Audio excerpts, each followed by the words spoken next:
Cuando hablamos de historias escalofriantes en México, muchos piensan en leyendas urbanas, fantasmas o criaturas extrañas, pero hay casos que no vienen de la imaginación, casos reales, tan oscuros que parecen sacados de una película de terror.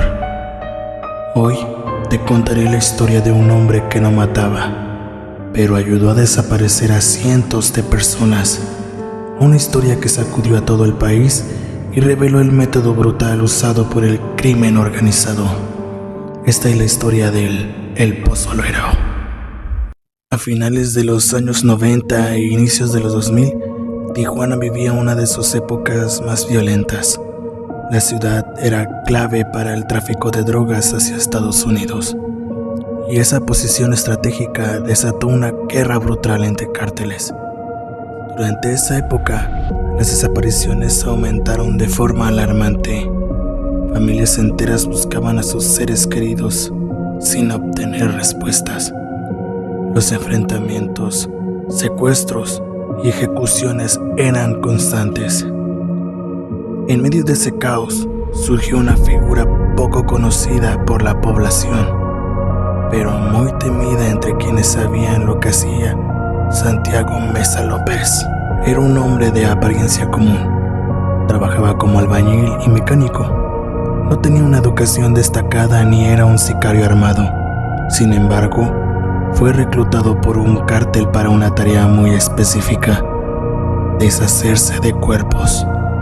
Su apodo, El Pozolero, surgió porque disolvía cadáveres en tambos con sosa cáustica, como si cocinara un pozole, pero de la manera más macabra imaginable.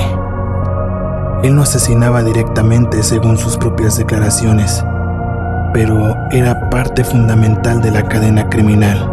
Su trabajo ayudaba a que cientos de personas desaparecieran sin dejar rastro. Su técnica era tan simple como aterradora. Primero, los cuerpos eran llevados a una especie de rancho aislado. Ahí tenía tambos metálicos de 200 litros. Dentro de ellos vertía agua, sosa cáustica y otros químicos corrosivos. Colocaba los cuerpos y los dejaba disolverse durante varias horas, hasta convertirlos en una sustancia espesa y sin forma. Luego, los restos eran vaciados en terrenos baldíos o pozos, lo que hacía prácticamente imposible recuperarlos. Por eso, durante años, cientos de familias no pudieron encontrar a sus desaparecidos. En su confesión, Santiago dijo: "Al principio me daba asco, pero después me acostumbré". Según informes de la Fiscalía General de la República, podría haber disuelto entre 300 y 600 personas en varios años. El pozolero operó sin ser descubierto. Nadie imaginaba lo que ocurría en esos ranchos apartados, pero en el 2008, las autoridades comenzaron a seguir la pista de varias desapariciones vinculadas en un cártel. Detectaron movimientos sospechosos de vehículos en zonas rurales y obtuvieron información de informantes. El 23 de enero del 2009, un operativo militar y policial llevó al arresto de Santiago Meza López en una vivienda de Tijuana. Al ser detenido, confesó su rol sin oponer resistencia. Su testimonio llevó a las autoridades a varios terrenos donde se encontraron restos humanos disueltos. La escena fue descrita como una de las más impactantes de la historia criminal reciente. Durante el proceso judicial, muchas familias acudieron a los terrenos donde se habían vaciado los restos. Algunas llevaban años buscando a sus seres queridos. Peritos encontraron fragmentos óseos, dientes y residuos químicos.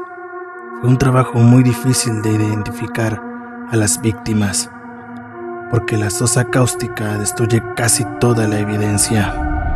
Varias madres de desaparecidos declararon a medios nacionales que, aunque no encontraron cuerpos completos, tener una pista les daba algo de paz. Otras jamás pudieron encontrar nada. Para muchas personas, la historia del pozolero no es solo una de crimen, es una herida abierta que sigue sangrando. Santiago Meza López fue procesado y sentenciado por delincuencia organizada y otros delitos federales. Actualmente cumple condena en prisión. Su caso dejó en evidencia la crueldad de los métodos usados por el crimen organizado para desaparecer a las personas, y también la magnitud de la violencia en Tijuana durante esa época. El rancho donde realizaba estas prácticas fue asegurado por la Secretaría de Seguridad Pública de México y convertido en un sitio clave para investigaciones forenses. Este caso cambió la manera en la que las autoridades mexicanas investigan desapariciones. Se crearon grupos especializados y se fortalecieron las bases de datos forenses. Organizaciones civiles como Madres Buscadoras han utilizado el caso del pozolero como ejemplo del por qué es importante no olvidar. Cada año, familiares de víctimas realizan vigilias en honor a quienes desaparecieron y nunca fueron encontrados. La historia del pozolero es una de las más escalofriantes, no porque sea una leyenda, sino porque fue real. Y miles de familias aún esperan justicia. Cuando hablamos de monstruos, solemos imaginar criaturas de ficción, pero en la vida real, los monstruos a veces caminan entre nosotros con rostros comunes. El caso de Santiago Meza López nos recuerda el dolor de miles de familias mexicanas y también nos muestra lo importante que es no normalizar la violencia. Su historia no es solo sobre crimen, es una advertencia sobre lo que puede ocurrir cuando la impunidad reina. Gracias por escuchar esta historia. Si quieres relatos reales y oscuros de México o el mundo, suscríbete y activa la campanita.